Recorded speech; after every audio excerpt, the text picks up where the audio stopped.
sell ideas. Yeah. Just some things that you do to build trust with clients, to develop that relationship, to allow them to do that. It's a good question, isn't it? I think the very best advertising people, they're cunning in a way. They have a picture in their head of where they want their client to go.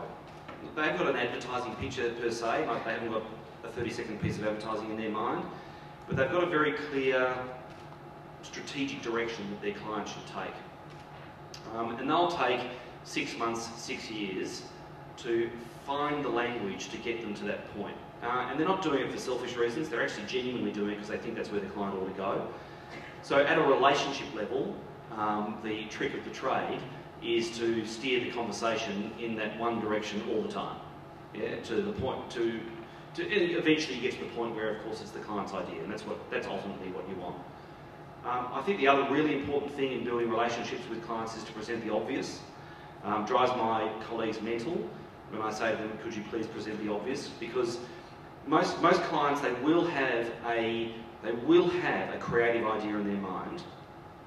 When you present the obvious, it will tend to be that idea but done better, because the advertising people ought to be able to do it better. So you've got to be able to show them that, and then take the step forward from that point. Yeah, so the other metaphor, which I think is interesting, is if you imagine a brand as clothing, and if I turn up and I ask you to wear a pink dress, well, you're unlikely to wear it. So the advertising that I turn up with, that I ask the brand to wear, it's got to be clothing that the brand is prepared to wear. Yeah, you might make it a little bit more fashionable. You might make them slightly more groovy. If you want to go out there, you better have got agreement before you go down there to say, listen, I'm going to get you wearing really radical clothes. You will not win. You will not win. So you just got to, I suppose, just use language which helps clients get to the point where they're buying great work. I mean, every client wants it. It's just, getting it and knowing it when they've got it in front of them, being, with their balls are tingling, that's not such a bad thing. Yeah, it's really important. Because we all, us consumers, we can just turn it off. It drives me mental, really, the amount of dross that we have to consume, where it costs you the same amount of money to do a good ad. It costs you exactly the same amount of money. Yeah, g'day Russell. You're obviously very successful at what you do, but have you ever had any spectacular failures that you'd like to share with us? Well, an old boss of mine said this, all advertising works, it's just a matter of how much. Which I sort of partly believe, really. Not so much campaign failures, but no, our failures tend to happen when in a pitch. Pitches are the lifeblood of advertising agencies, of course, and sometimes you really just won't read the situation properly.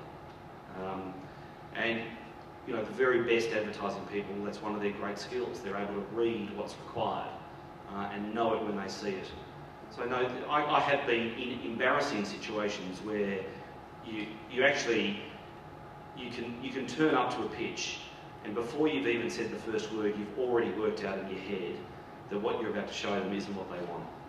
And that can be a horrible situation. Yeah? Sometimes agencies, perhaps not your fine agency, have been guilty of giving away ideas and making their money. Giving away the ideas and making the money off, production or media or something like that. Yep.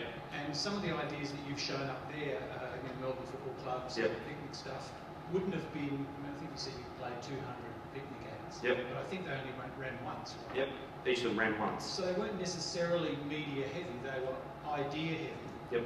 How have you found your clients being prepared to pay for the idea in such a way that it's still worth you doing? Does that make sense? Well, the advertising people here, they're going to love this answer, because I actually don't think ideas are worth anything.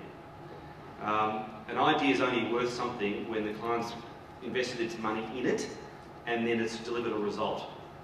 To actually putting a price on an idea is incredibly difficult. So if we just extend that thinking, the debate that we have with clients is getting a share of the value that the idea has created. And so getting getting remunerated at the back end, not at the front end. Because I think putting this radio script is going to cost you $5,000. So it only took you 5 minutes to write. Yeah, but it's going to create an incredible amount of value. It's too wishy-washy. The other thing that we don't do in the advertising business is we don't risk anything. So we need to find a way, if we're talking about money, we need to find a way to share the risk and share in the upside. And I think that's sort of the great conundrum that our industry faces. And I hope at some point we'll fix that. So what we end up doing, of course, is we end up being on fees. You know, we end up, in effect, we're like legal firms now. A client has a brief, and the brief requires a certain amount of time in order to crack it, and that's the remuneration that we receive.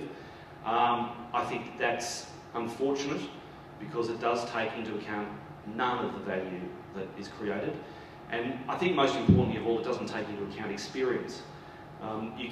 Experienced people can receive a brief and they might know the answer in 5 minutes, but it's not worth 5 minutes of time. It's worth the 20 years that it's taken them to crack it in 5 minutes.